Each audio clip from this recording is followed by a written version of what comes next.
and unfortunately after about 3/4 of a circuit of the pattern, his engine quit. He lost his engine, he's going down. Come on, Bill. Come on, Bill. Come on, Bill. Come on, Bill. Yes! Yes!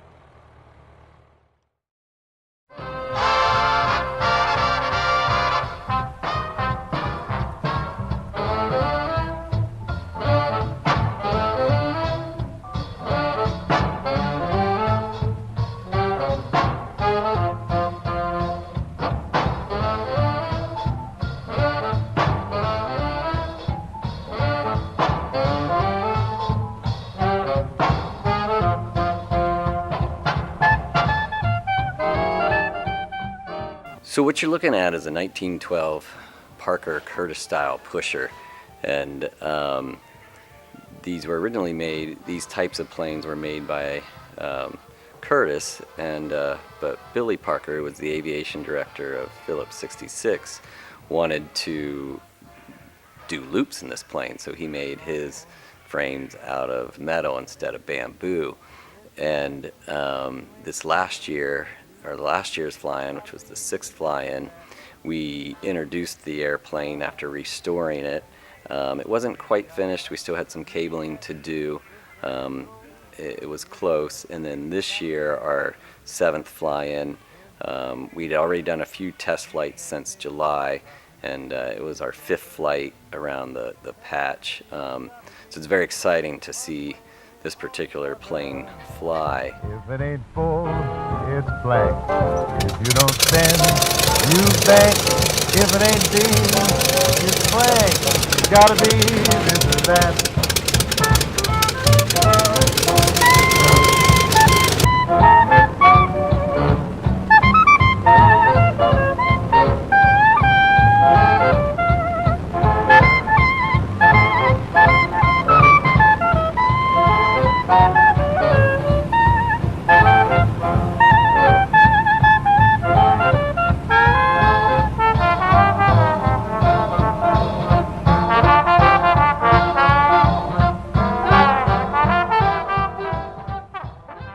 Today's flight was planned to be a flight combined with a photo flight with a chase airplane taking pictures or video while we were flying.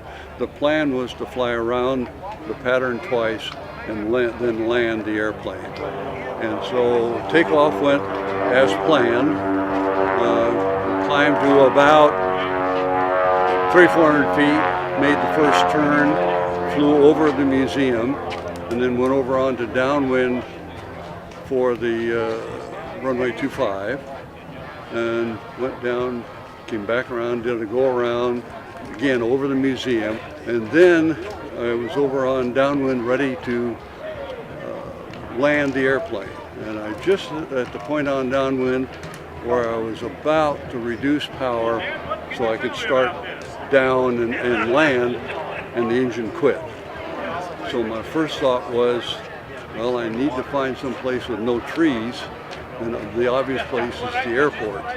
And so I head for the airport, and then sure enough, the airplane does not glide very well. I didn't expect it was going to glide very well, so I needed a really, what you would normally consider to be a pretty steep pitch down attitude in order to keep the thing flying.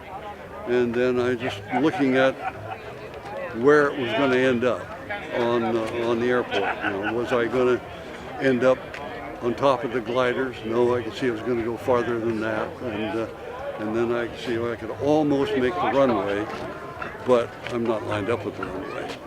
And so I just headed for there, and I think maybe got a little bit slow just at the end as I rounded out the land.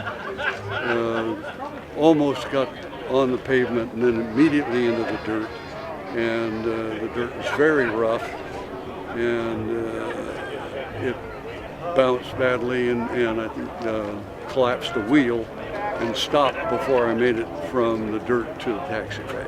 I was still in the area between the dirt and taxiway. Other than that, it was quite not a bad landing. So our goal now is for next year, 2015, to take the pusher to Oshkosh and fly at Oshkosh. Oshkosh is the Experimental Aviation Association, or EAA's, annual fly-in. It's called Air Venture at Oshkosh, Wisconsin, but everybody calls it Oshkosh, and it's the world's largest fly-in. And we would really like to take this plane next year to Oshkosh and fly it there. And we just think that would be special to promote the hard work we did on this particular restoration, and to promote the WAAM Museum at Oshkosh. And that'll entail taking the whole tail back off of the plane, and we're building a special trailer to put it on there and then take it there, and we'll have to rebuild it and fly it there and then break it all back down apart and bring it back here. But we're pretty excited about raising the funds to get the plane to Oshkosh and back, and just promote aviation out here in the Pacific Northwest.